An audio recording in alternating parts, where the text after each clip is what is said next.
This week on Coffin Butter, the interstellar hijinks continue as we move from alien to aliens. Expect this one to have a lot more acid blood.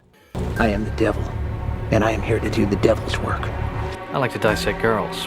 This is God. We have such sights to show you. Look at me, Damien. It's all for you. When there's no more room in hell, the dead will walk here. I see dead red. Even in hell. Oh, yes. Oh, no tears, please. They're here. Hello and welcome to episode 48 of Coffin Butter. I am your host, Mike Warby. I am joined by the trusty android who actually doesn't betray you this time around, Mr. Carl Mithelborough. What, I don't get a fun, jokey intro this time? That was the joke. Oh, that's the joke. Is that the joke? It's on the man's widow? And the guy who mostly comes out at night. Mostly. Mostly. Yeah, third Brady, so I do come a lot at night. And this week we are continuing our Aliens Nostromo. Oh, we never came up with an Alien Nostromo extravaganza. Yeah, whatever. It's championship. Something like that. Yeah. Final Four, March Madness. All of the above, yeah. Yeah. Shark Week. We are. Hey, Shark Week is awesome, you know. And yes, after that preamble, we were talking about aliens. Ridley Scott. Ridley Scott was the first one. We're talking James Cameron's Aliens. Same movie, but with an S. Yes. But not the same. More and a lot more action. Very different movie, actually. Yeah. And honestly, like, that's probably the perfect place to start talking about it. Is like, I saw so many parallels between this and Terminator 2. Why?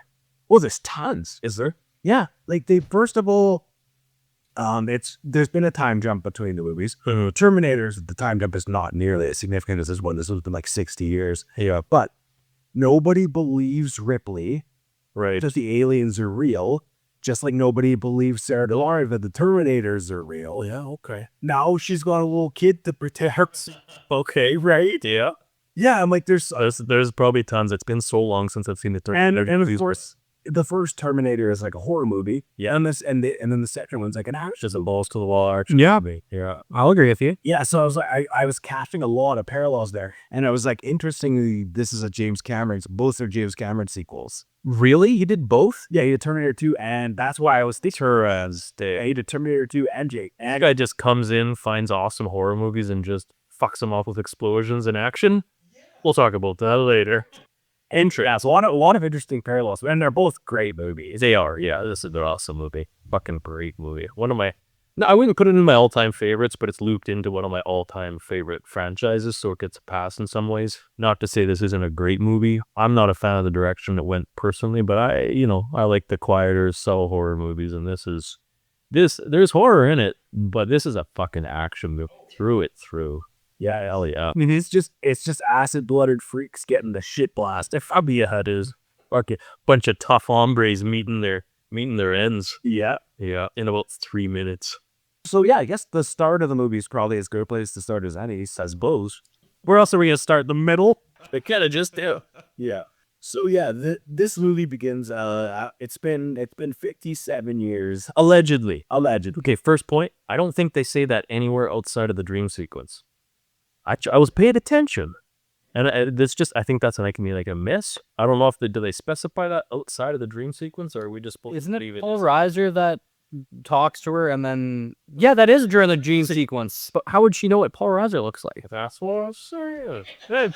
We'll get there. James Cameron, we'll skip it. We'll give him a pass. If he'd made some successful movies, we could give him a pass. Oh, every single movie he's ever made. Anyway, they started jumping on the beginning in your movie. It's fine. Yeah, so it's been, I guess, roughly, if we trust dream sequence Paul Reiser, it's been roughly 60 years since the events of the first movie. And a lot has changed. Yes, much. So yeah, Paul Reiser plays Carter Burke, typical corporate scumbag, because you got to have a corporate scumbag in every alien movie. You gotta have them, and I love that they're always, well, with the exception of the android from the first one, they're always pretty skeezy. They're always the skeezy guy of the film. Yeah, so he's your corporate scumbag, and Ripley rightly doesn't trust him right from the start. So he's your classic scumbag. He's the guy in this movie who wants to secure the creature. For prosthetically or affidability. I also like that they make sure they kept Jonesy around. Yeah, Jonesy survived, motherfuckers. I think does Jonesy hop back into the thing at the end? I kind of think so. I kind of think so. Yeah, it's been a half a minute, but I'm trying to think if he's in the third one or if he's mentioned, but I don't remember. We get the dream sequence of Ellen being rescued, with Jonesy, of course, and everything's going well, and she's back in Med Bay. They go through some pitter patter about nobody believing that she's found aliens on this planet and stuff, and then oh no, Ripley, a chest burster, she's dead. Yeah, just a extreme. What's cool about this series, I mean, probably a lot of series do this, have callback. Each one has like callbacks to the previous ones, but this series is really notable for that because in the third one, the end of the movie is literally the thing bursting out of her. Yeah, She's like killing herself. This is all and it's weird because I couldn't remember if Carter Burt was the guy in the third one or not. Interestingly, the guy in the third one is Charles Dance from Game of Thrones. Yeah, that's right. Tywin Lannister. Yeah, that's right. He's awesome in the third one. He's a wicked character. He's great at playing a scumbag. Yep. And he's not even that scumbaggy in the third one. He's just like malicious, but quiet maliciousness, I guess. Smarmy? Yeah. He's smarmy. Yeah, smarmy is a fair enough word. Yeah. He comes across as a nice guy, but he just ain't. I like that word, schmarmy. You know, Smarmy. And then we find out that there's been a colony established. Yeah, on LV-426. LV-426, which is where they found the alien in the first movie. Yeah, because they're having a little roundtable chat, kind of getting a debrief from Ellen about what she found out there, because nobody really knows what happened to the Nostromo. Yeah, and I guess that's the Terminator 2 thing, right? Because they all think she's crazy. Yeah, they think she's nuts. Sarah Connor and Terminator. Yeah, and that's where it comes up, where she's like, no, there's aliens. We found them on this place. We found them. We landed there. There's alien spaceship. Yeah, and they're like, oh, very sure, we've had colonists terraforming LV-426 for 20 years and nothing's happened. We haven't seen a giant spaceship in 20 years. Flash forward to 5 seconds. Yeah, it's the colonists on that planet, and we've lost contact with them. We need you to go find them. Yeah, sure enough, they have been wiped out. By some sort of mysterious creatures. What could it be? Yeah, it could be anybody. I mean, in case it wasn't clear already, we're playing fast and loose with this one because it's a 2.5 hour. Slow fucking movie. Yeah, and we get a lot of information dropped on us in that first half an hour. Tons. This is really kind of where, as much as I say this is just kind of an action movie, this is sort of where a lot of the lore and the exposition for the films is set up in this one. Yeah. So a lot of the information they dump on you early in this movie is what sets up kind of the rest of the series. We get introduced to some of the colonists. The colony, so everybody's dead from the colony except for Newt.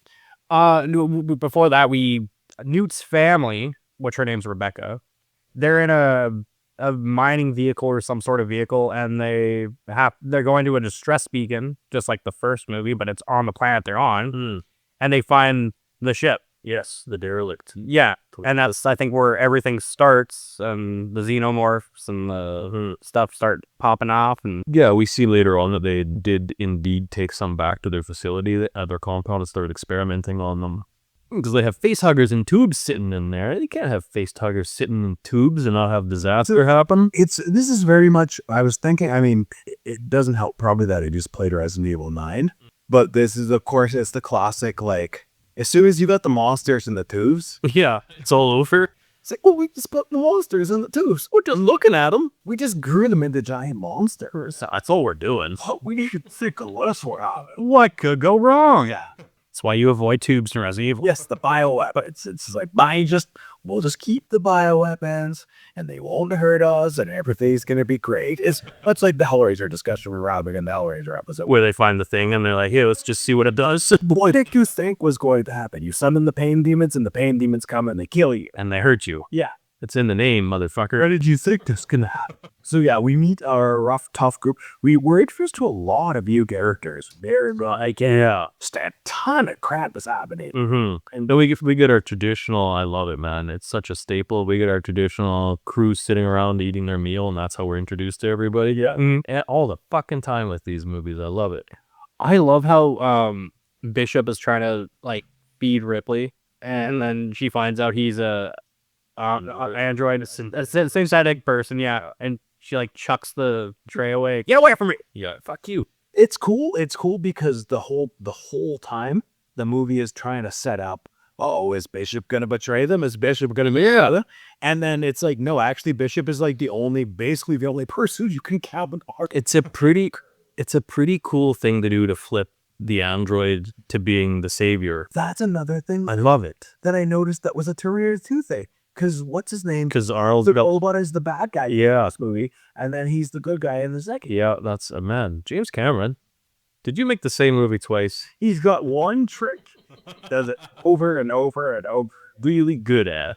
He's sneaking them in on us. He only made one movie. Now I want to see an Alien versus Terminator movie. That'd be sick. Because yeah, the Terminator 2 is like one of my probably top 5 favorite action movies ever.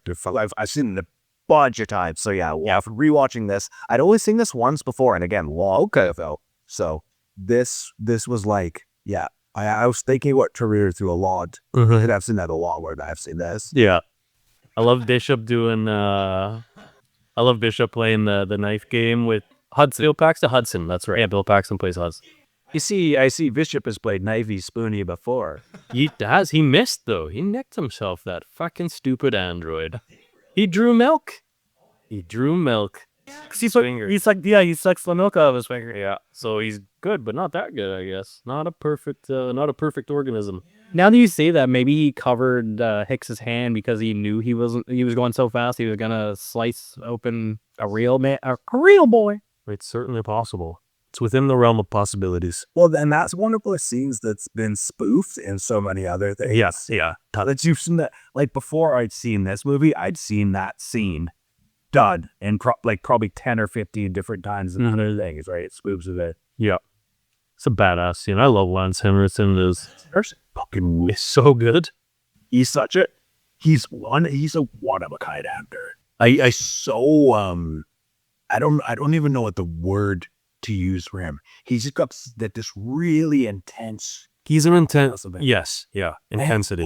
He even looks intense. I think so too, and that's why I think it's clear that they cast him for a reason, and that's part of it because they knew they were putting him in an android position, which was evil in the first one. So they want that antagonist look, but with a good guy in it. Yeah, it's perfect. He's sinister looking. Absolutely. Possibly fine. Yeah. And that's like, no, he's a good guy. Yeah, I love it. Even, he's got dark clothing, dark hair. He's set up to be, your typical android in these movies and be a big bad guy. Yeah, he's got this really, like, even though he's pretty young in this movie, he still has that gaunt old man look. Yeah. The same look he has later on in life, where you start to see him in X-Files and Millennium. Right. Stuff like that. Yeah, and I mean, he shows up again in Alien 3. I don't remember the time jump, but it's similar. It's a 10 to 15 year time jump between the films.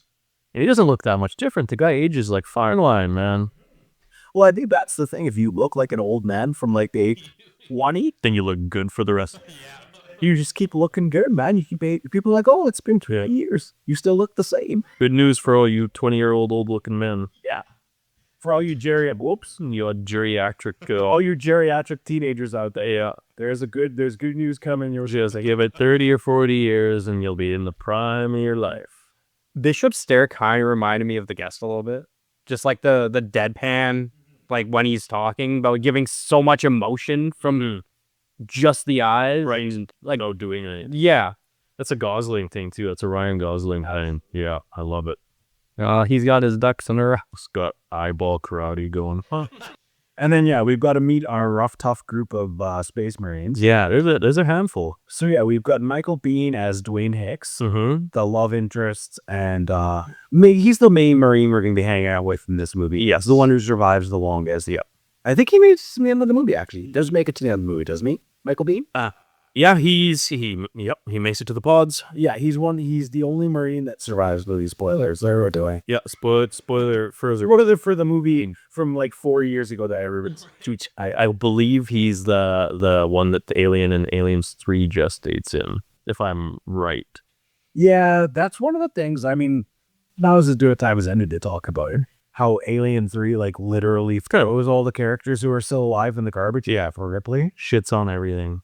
You know what I was thinking about that? I was thinking, Newt died on the way back to her home planet. Yeah, what happened to Newt? Poor Newt. She didn't make it. Yeah. So it was they start the third movie, and it's like, actually, remember how there's 3 characters shooting about? Two are dead. Yeah. And it's Ripley again. I know we're not talking to Alien 3, but we're doing the Alien Nostromo extravaganza. Alien 3 is an interesting movie in its own right as a film. Interesting too. Yeah, that's what I mean. It's a cool movie in its own way, even though it's panned as probably the worst of the series, maybe even arguably more so than Resurrection.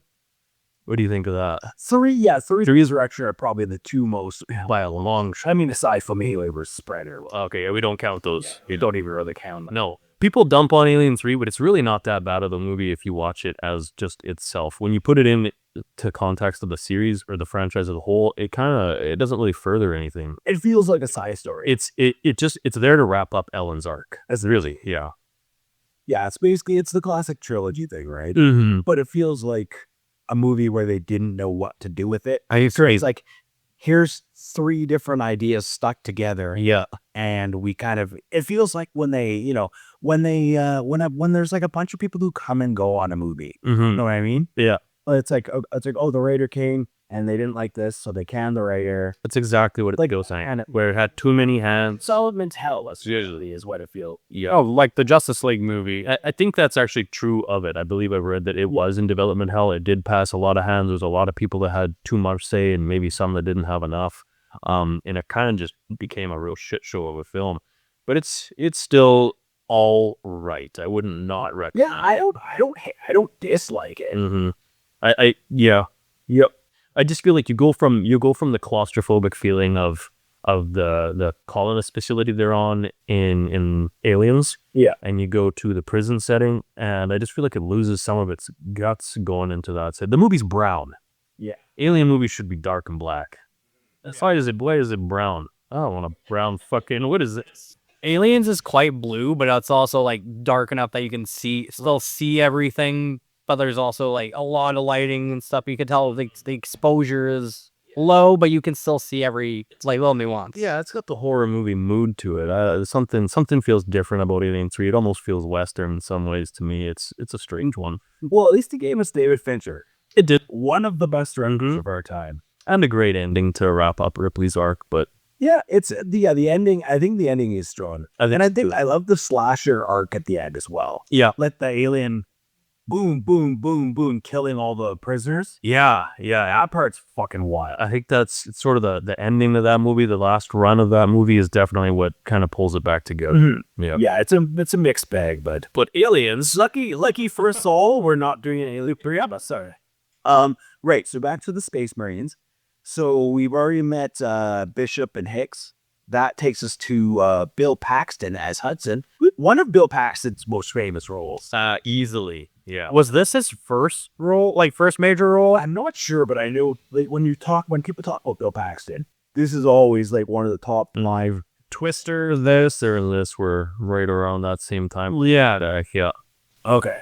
And then there's one other movie. Oh, Near Dark is the one. Oh, yeah. He's also in Near Dark. That's got to be Kid Trapper. You haven't seen that? No, it doesn't ring a bell at all. It's a vampire from the 80s. So he plays a similarly very cavalier cocky character. Nice, I love it. And it's, easy. No, I can't remember. There's a movie we watched. Oh, no, it was Abigail. There's an Abigail reference in when what's his name? Dan Stevens' character is all covered in blood, and it turns his glasses into shades. Oh, yeah. And he's grinning. Yeah. With the vampire teeth. That's a callback to Bill Paxton's looking near. Oh, cool. Really? His most memorable line in this movie is definitely "It's game over, man." But I like his line where he's just waking up bitching about how cold the floor is. And Sarge or Captain or whatever is like, "What, do you want me to fetch your slippers for you?" And he's like, "Maybe you would, please." I love that. Yeah, there's a lot of these soldiers giving each other shit throughout this movie Because they're also hardcore. Yeah, They're colonial marine. Speaking of hardcore, one of the most memorable characters in this movie, and good thing she exists because I don't think Michelle Rodriguez would have a career. It's just good to sit. But every time I see her, I'm like, this is the genesis of Michelle Rodriguez. Absolutely. Because Michelle Rodriguez is the tough as nails, short Latina chick whose only character portrayed in any movie she's ever been in, being the toughest chick. Yeah. And a good thing she does it well. Yeah. And one thing I respected about Michelle Rodriguez is when they ask her about that, she's like, oh yeah, I play the same character in everybody. Yep. She doesn't like pussyfoot around her and be like, whoa, that's the depth of this character. Versus, she's like, no, I play the same guy. That's what the I'm a method actor. I just play the same character in every movie. Every single time. Maybe that's her whole shtick is she's acting in real life to play the character she's already played. And then we got Gorman. Which one was Gorman? there's a lot of auxiliaries that don't. Gorman is the German guy. Okay. He's also the light machine gun. Yeah. The other light Yeah, machine. like because Vasquez and him are the one that gets It's melted. Is it he who goes? Is he the first from Nipples or is it Frost? I think it's Frost. It's the red haired guy who goes first. Yeah. It's not the German guy. No, the German guy goes after they. Ginger goes first. Yeah, the German gets the acid blood in his face. Yeah. Right, towards like the last fourth of the movie. Yeah. So the fight, I was timing it when I watched the first Alien comes on the screen, bursting out of one colonist at right about an hour in. Yeah, But I was doing that too. were you? Because I knew it was coming because I've seen it. So then I wanted to see how long it takes movie runtime for basically all the tough Marines to get wiped, and it's like 5 more minutes, and basically every tough ass motherfucker we just met is wiped off the fucking movie. The other, I think Frost is the next one that gets iced because their cameras go down. Yeah. And they think they're dead, but they find the bodies strung up in the nest. Yeah. Which is good to mention because we're going to eventually meet the Queen. I love the fucking Queen. How do you take the xenomorph design from Alien and make it even cooler? With the Queen. Yeah, and what I love about the Queen is that she's stationary for so much of the movie. Mhm. And then when they think they fucked her up, they've actually freed her. Yeah, she fucking rips herself. From her giant ass. Yeah. Where all the babies live. That's where I I was gonna make a Beyonce reference, but no, I'm not. All the singles.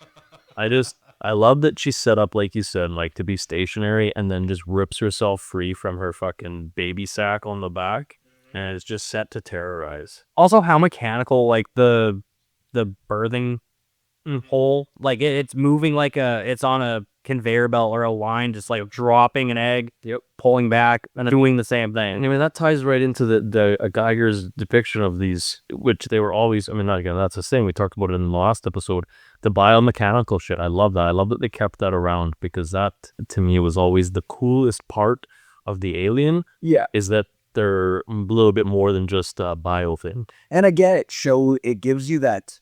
I missed so much of this when I was first watching movies.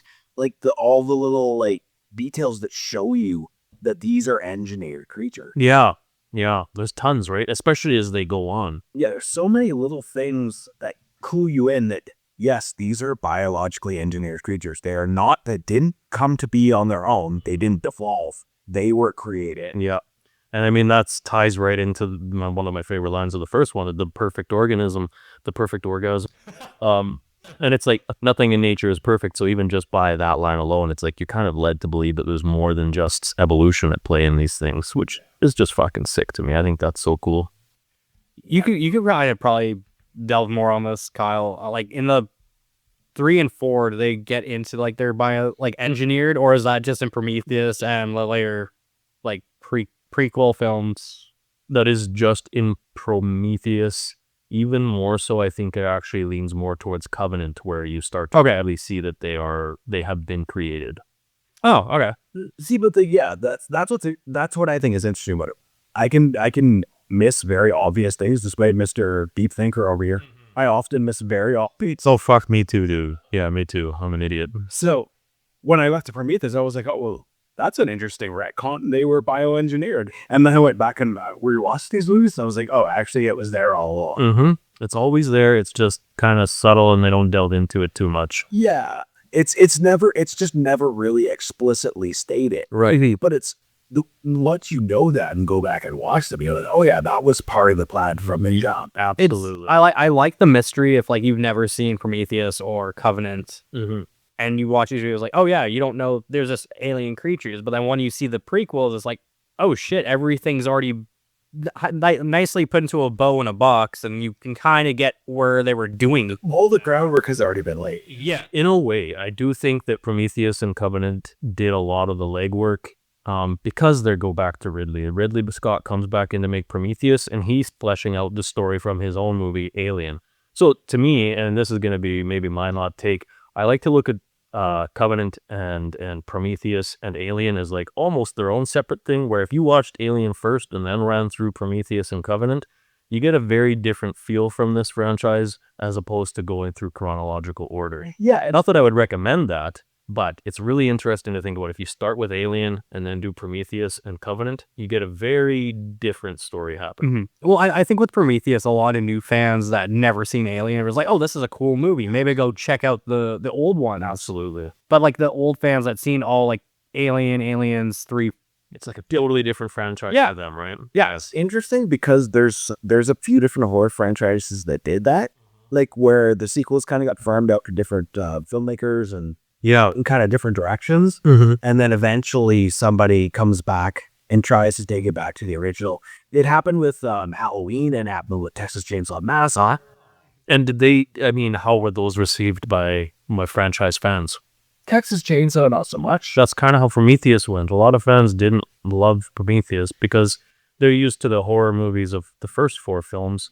And then they get into something that is much more, I don't want to call it heady because it's not that. It's thought-provoking, I guess. It's a way, actually, I don't know, a way different tone. Yeah, I don't know why I'm pulling my punch on that. Prometheus is a pretty heady movie. It touches on a lot of stuff about creation and gods and all those. Yeah, it's not. It's not at all. Like the xenomorph is barely in it. Hardly at all, yeah. So I think that's probably what turned most, like your average pop culture person who knows anything about Alien is like, ooh, Where's the fucking xenomorph? yeah. Yeah. So I get it. I get why it turned a lot of people off. But thankfully Covenant came out and kind of rectified a lot of that because you get some pretty good xenomorph, maybe among the best xenomorph action out of the series in that. You also see the xenomorph the clearest, I think, in that movie that you do in any of the other films. And if you haven't watched it, you've got it, because that's where they delve into the actual construction of these orgasms. We always knew we were doing all of them a little bit. They tie in. It's as much a series thing as it is the first 2 films, I suppose. Yeah, but we digress. But back to the plot of this film. Yeah. So Space Marines are getting picked off left and right. I love that scene. The first time you see a full xenomorph, when you can kind of just see it, because it's so reminiscent. Of course, The first. just so the series is filled with callbacks. Yeah. But That towering creature. it coming out of the shadows, Fucking amazing. the wires, Mm-hmm. which is exactly what happens at the end of the first one. Yep. It's fucking sweet, hey? I love the like that's one of the coolest things with the xenomorphs is how easily they camouflage themselves. And when they do the reveal, Yep. you realize it was in the room all along. Yeah, I just didn't see it. It was there, right? Yeah, and it's like, I love that they show it in the scene. Like you said, they blend into the scene so much that they'll do the shot, like a stale shot of the actors, and then the thing will drop down from pipes or out of the shadows or whatever, and it's so fucking cool, man. In this case, and I think it's all practical. Is it? The CGI, there's no way CGI was good enough. Get past that. It's even good. It's good. So like, I can't remember which character it's centered on, but the camera is just centered on one of the Space Marines, and then you literally just see it let itself down from the wall where it was clinging, and come up behind them, and you're like, Fucking awesome. and like, of course, and the character is completely oblivious, Yep. and then he just gets roasted. Well, and this one even, Aliens is literally bigger, badder, better, the sequel. I mean, as they're exploring the colony they find on the colonist facility, and you start to see that happen with a whole bunch of aliens coming down when they first kind of get ambushed, and you can see a bunch of them peeling off of like the pillars in the room and the walls in the room and stuff. Such a sick fucking shot. So Well, and I love one of the coolest things in this movie. Like you got the acid blood in the first one, yeah, but in this one they're blasting the shit out of them. But every time they do, they're creating collateral damage, often on themselves, which other times to the ship, or to the environment, because. Like, there'll be one like right in their face. And then like, as one of you mentioned, the guy who blasts the shit out of one right in front of him. And then the acid hits him in the, Unless you're one of the main characters. Yeah, I can blast them in the right up close and you're okay. Don't worry about it. I love it's when they first get into the first area of the colony. Yeah. Where they're seeing like holes in the ground and like in the stuff, and it's like, I wonder what did this. Yeah, man. I thought that was cool because you know what it is coming. Yeah, it's a sequel, but it's so cool to see the damage to the facility. It's even done by just the acid blood. It almost seems like the colonists were fighting back or trying to fight back, because they definitely had to have weapons. They would, yeah, they must have. Obviously, they fought back because that's blood. I mean, you know the alien was injured because there's fucking holes burned everywhere for the piece of. And even like it doesn't matter if you don't know what it is or how to fight it. People are just gonna grab stuff and start slinging or whatever, right? Yeah. Or grab guns and start firing or whatever they go. Whatever you really know. Take my mix CD, you silly alien. Anyway, I mean, probably the character who we haven't really talked about that we have to talk about, I mean, kind of, is Newt. Because Newt is like... She's integral, but also like kind of a throwaway, a little... She's kind of... I mean, I get... In its own way, it's weird. Like, I mean, it's not weird that she survives because she's the little kid. I mean, the little kid almost never gets killed in Yao movies, and that's kind of like one of the things that always happens, right? Yeah. The little kid never fucking dies. But the thing is that she only exists to be A child character. to be someone in distress Mhm. and discreet. I completely agree. I don't know outside of that she represents anything for the movie. Yeah, there's very little. I guess maybe for the Just in the sense of a surviving the series, the idea probably is to give Ripley a character who she's like sort of, they have a will they won't they with Hicks Yeah. directly, Yeah. but to give her like another dimension where she gets to be like a mother figure. I suppose. Yeah. Which actually, even just you saying that out loud kind of plays into some of the dynamic between her and the Queen towards the end of this one. Yeah, Just that they're both essentially mothers taking care of their children, because Ripley's biggest thing is saving Newt, and then the Queen obviously wants to save all her brood. But Also, Ripley finds out that her daughter died at 66 when she was in cryo sleep. yeah, so she was already a mother. So yeah, it plays on that aspect too. I was trying to think if I could remember that, but I knew there was an aspect in there. yeah. I've always loved that how space movies can kind of do that. With timeline. Yeah, Yeah. you know, like you were Interstellar obviously is one of the best for it. One of the key, like the big key ones that does it, where it was like how introducing space travel and space and like this element allows you to create this idea where characters where time can work at different levels for different. Yeah, because they're so far out into space at this point where they're on two different times. Yeah. Yeah. How long do they say in the first Alien that like when they're traveling from Earth to Shit. LV 44 or LV 666? Oh man, I have no idea, because they don't talk light years in the film at all. I think they say like something like 2 or 3 years, or they do? or something. They say years. That's not light. Yeah, not light years. No. I'm trying to remember how far back it was for the Nostromo to get back to that. I wish I'd looked it up. Space. Is there space-time relativity. there's another term for it, but yeah, that works just as well. Yeah, who gives a shit? But yeah, it's the idea that time passes differently when you're in space. Mhm. Therefore, if you go into space for 2 years, you might return to Earth and it's been like 40 years. Right. Yeah. Well, they also say with space relativity, they sometimes call it space cousins. Why do we let this guy in here? Whoever didn't let him come. We're kind of in the middle of the last run here. We're about like an hour 30, and this is where I get hazy. Yeah, and I mean, pretty much, here's the deal. Burke gets killed, which is the important thing. Yeah, he does. Do you remember how? Oh, I do. It's off screen, Mm. but he's in his little chamber. I think Ripley kind of tears him a new one. That's right. That he's off in his room. And then it kind of does the same thing where you see an alien sort of revealing itself in the background. Yeah. And then, we don't see his death. No. It's a bummer because he's like the biggest asshole he can be. He is. Just to flesh that out a little bit, because he's such a smarmy, dirty bastard. He comes up with an idea of trying to get an alien back to Earth, which, of course, the company sent him there for exactly that process. Mm-hmm. He brings this to Ellen's attention, hoping to kind of get her in on it as a means of smuggling them across. I can't remember the word they use, but essentially, space border patrol. Yeah, I gotta sneak them through the ice agents. And so he comes up with this idea. Ellen, of course, shoots it down. But I think it turns out that he has another backup plan anyway, which was it was just essentially to infect Ellen or one of the crew members with one of the live face huggers that are in the same room as Newt and Ellen's. Where he essentially unleashes them, try to impregnate one of them because when they're inside incubating, gestating, you can't see it in X-ray because like they did that before when they did it on Alien.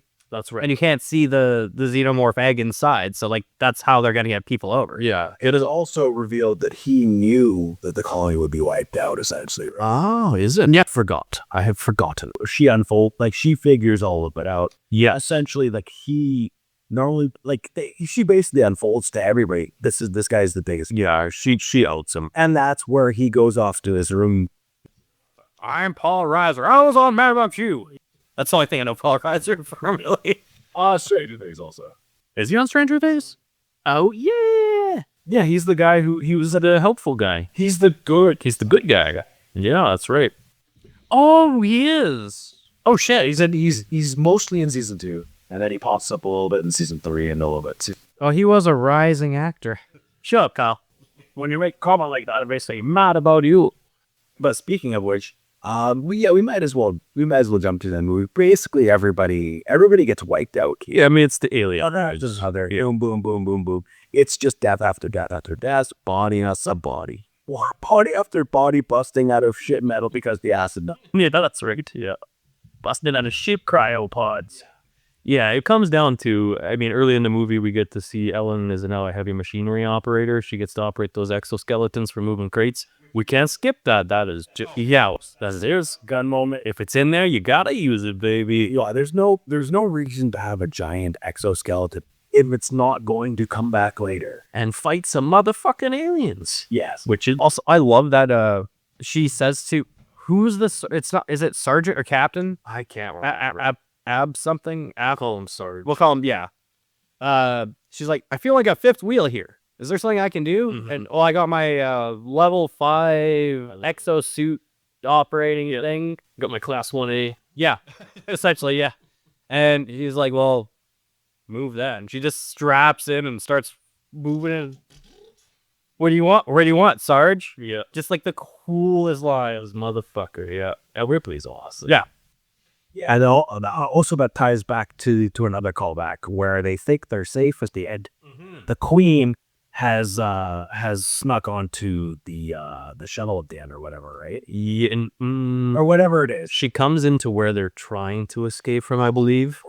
No, what happens is Newt falls down the trash chute. That's what it is, yes. And then Ripley goes and rescues her from the sewers, mm-hmm. and then she fucks up the Queen. Yeah. And then the Queen comes after them at the end. That's actually, I know we're kind of getting to the end, but that, I love that little standoff between Ripley and the Queen when she's threatening the eggs. Yeah. The codes. Die, you bitch. Yeah, she's threatening the kids, and the Queen will kind of stays her hand and doesn't attack right away as Ripley's backing out. And then as she's ready to make her escape, she blows them all up. Love that shit. Also, how badass is that Ripley goes to the armory on the ship, takes a flamethrower and the pulse rifle, and duct tapes them together and just fuck shit up. She's a badass motherfucker. Yeah. Again, and that's another Terminator 2 thing. Sarah Connor, the first movie, is running away and she's scared, she's terrified, she's really surviving. And then in the second movie, she's the baddest bitch you ever see, right? Fuck yeah. I'm the baddest bitch you want. Or how are those hot girls? I like I'm a big fan of the alien fist fight though with the exoskeleton and the Queen. It's such a good. That's the big finale in the movie. And I kept thinking I missed it because I was like, when does this happen? No, not that. Oh, I was waiting for the biggest key line, even more so than the "it's game over, man, game over." Like this, the big key line that I was waiting for was "get away from her, you bitch." Yeah. Yeah. And I was like, did I miss it? Nope. That's right. I missed it. And then finally at the end, when she puts the exoskeleton where fights Queen, I was like, there it is, finally. I had the same thing when Hicks is looking into the vent and he doesn't see anything because they hear noises and all the xenomorphs are crawling through. I was like, did I miss that scene already? And I was like, oh shit, that's later to come. Just like with the scene you're talking about, I was like, Do I used to remember the movie in a wrong order? Because I remember everything that was like popular and like I'm also that way, yeah. Where you remember all the pulp culture things because you've heard them for the last. I'm also pretty sure they bring that as a callback back in Resurrection, maybe, where Ripley's also staring someone down and uses that line right away again. I think it's fucking sweet. Since we're basically already there, that takes us back to the point you mentioned earlier, where Bishop. That's the big key point. Is she tells Bishop to wait for them, and then she gets up there when she's finally rescued Newt, and she's like, "Bishop, you son of a bitch!" Yeah, because she thinks he fucked all. Yeah, that's the point I was talking about. The Queen sneaks onto the ship with them. Yeah, it crawls up into not the vent, but it crawls up into That's how when it gets to where they think they're safe, it rips Bishop in half. right. They think they've escaped. Right. Bishop, Hicks, Ripley, and Newt think they've escaped, and they're standing there, and then Bishop gets ripped in half. Yes, you're right. That battle takes place back on their ship. You're right, back on their ship. And do they do the old blow out the air hole thing again? To kill the Queen? Yeah. Pump them out the airlock and I think that was part of where I had seen them so far apart originally that I didn't even get how much of the I think I lost a little bit of respect for Aliens. Aliens was my favorite. Yep. But watching as it goes to Alien, it's just borrowing missiles. Back silly. Yeah, it just borrows. That's why I know we've talked about it before over the years in Drunken Rants, but you've always kind of put Aliens a little higher, and I get it. I think a lot of people do. But man, Alien's the king. We're the king. Once you watch them like back to back, it's like, oh, almost everything in this movie is borrowed whole cloth from the first film. Ridley Scott and Alien, 1979, man. Which there's a lot of sequels that do that. I hadn't recognized. I mean, obviously I missed a lot of things. Yeah. I watched these movies so far out of order and like with so much time between them that I wasn't able to really piece together how much these movies are borrowed. Right. Yeah. Particularly Aliens and Alien. Yeah. I mean, I think that's so great why we did these two, because they're the most closely tied, arguably the most successful and memorable of the series. And like you said, there's a ton of back and forth between these movies. They're a great pair. Yeah, I can't say for the third one and Resurrection, but like you can watch either Alien or Aliens and still have a great time without either watching one or two. Absolutely. You do not necessarily need to watch Alien to enjoy Aliens. And I think that's part of its strength. It's probably a lot like there's 10 almost, no, it's not 10 years. It's 7 years between the two. Maybe audiences weren't as checked in for the second one, but you didn't need to be, which is great. Yeah, it's very much like, again, to bring it, like, for the 8th time for me to bring back Terminator 2, you don't need to have seen Terminator 2 to enjoy Terminator 2. Right. Yeah, no, both strong movies just as standalone films. You could totally, as somebody who didn't see Terminator for years, I'd seen Terminator 2 multiple times before I saw Terminator. Yeah. And I totally was able to watch and enjoy it. But yeah. Similarly, this is very close for me as well. Using movies that I fell into when I was much younger and watching Aliens as a young person, watching Alien, the first one as a young person, man, that movie is slow and boring for a kid to watch. But when you put on Aliens as a kid, that's fucking sick. Yeah, that's sick. But I think that ties into why I loved Aliens so much. Yeah. And had like a lesser opinion of Alien. Absolutely out there. And Aliens was more engaging for someone who wants to just see shit happen. Yeah. Alien's a really slow burn. Absolutely. Alien is very slow burn, which is, again, why I love Prometheus so much, because it's right in the same vein. Yeah. It's a slow burn shit. I don't know if we're getting close to final thoughts.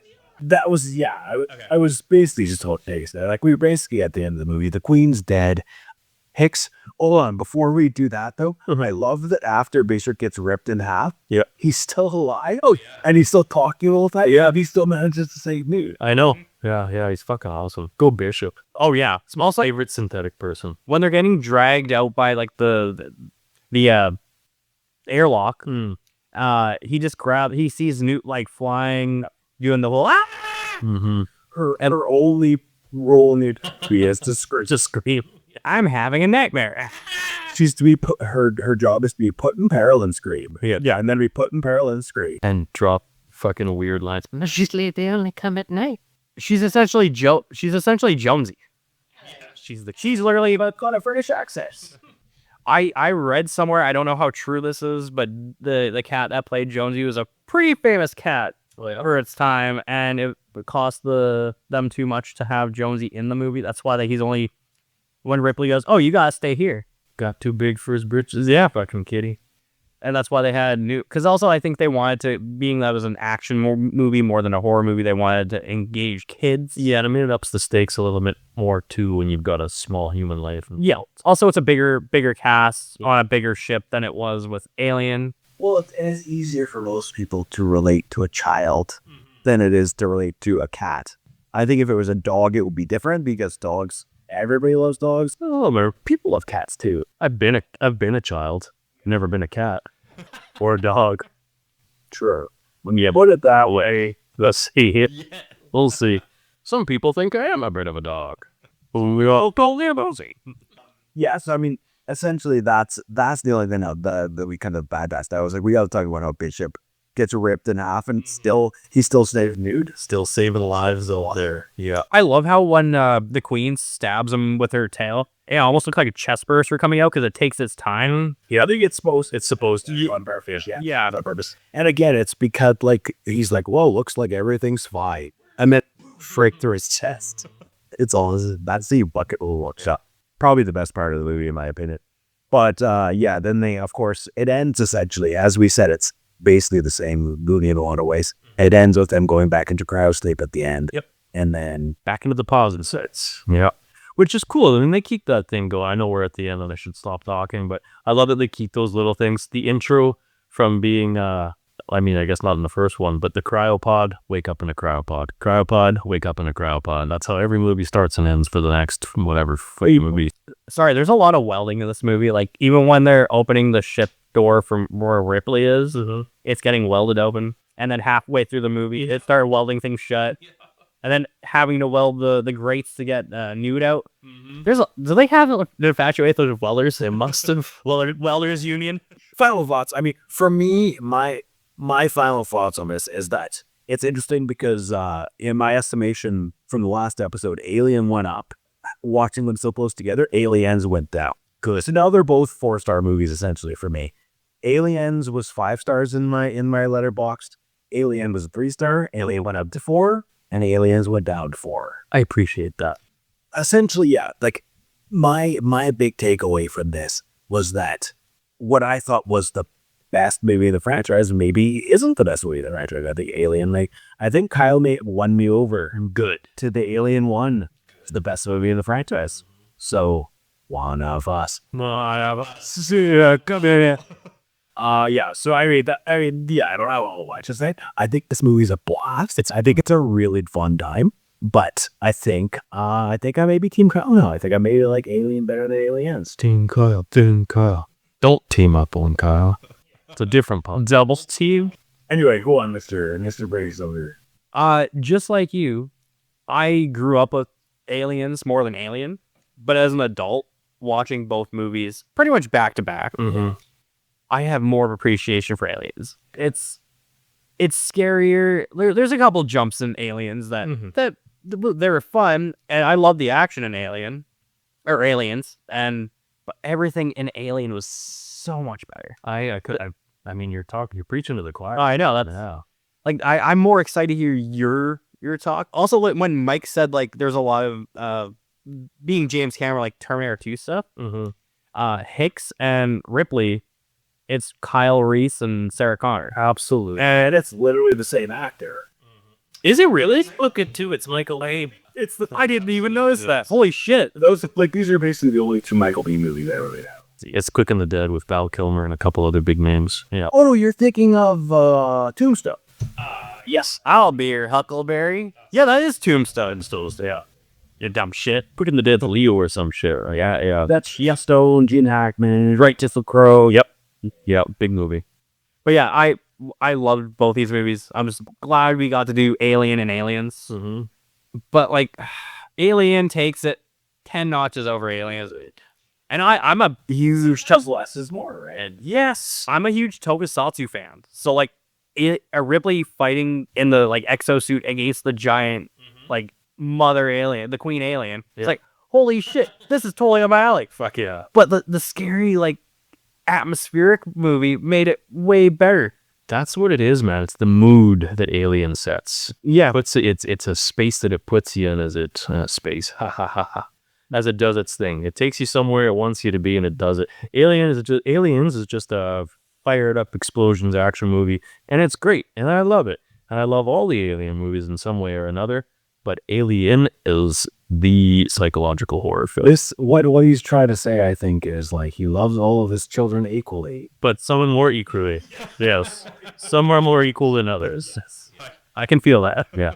I'll leave it there because I ranted enough to these 2 episodes, I think. I'm a big fan of the whole franchise. Alien is the king, the queen, the cream of the crop. Honestly, Alien was one of the movies I was waiting for one of you guys to pick. I thought it was going to be Mike, actually, to pick Alien. He was window. Oh, the train. Yeah, Trey was like, right, making a funny face at. No, I wasn't gonna make. I usually do nothing. I just heard the bells going off from like the train and shit. I couldn't even hear that. I didn't until he pointed it up. Yeah. So like, Anyway, that was it. That was it. You can wrap up. You're done. Okay. Oh no, I was saying that I thought you were the one that was gonna pick Alien. I know Kyle's more the sci-fi horror guy, but I honestly I thought because that seems like up your alley too. well, For how it is. yeah, What it is, you know what really it is for me is I wanted to pick Prometheus. I just wasn't going to make people sit through that one. And there's not as many fun places to go afterwards. And not everybody loves it. Yeah, that basically wraps us up for our aliens thought. And now we bump it to our friend Mr. Brady Silzer. Well, actually, Mr. Brady, what are we talking about next? so we're going to the pub. We're gonna go to Winchester, have a couple cheeky pints, as you might do, and we're doing Shaun of the Dead. Well, yeah, until next week when we're crushing pints and crushing zombies' heads or something. I don't know. Something segue. See to see you in 7 days. And until then, Keep your eyes open. and develop up.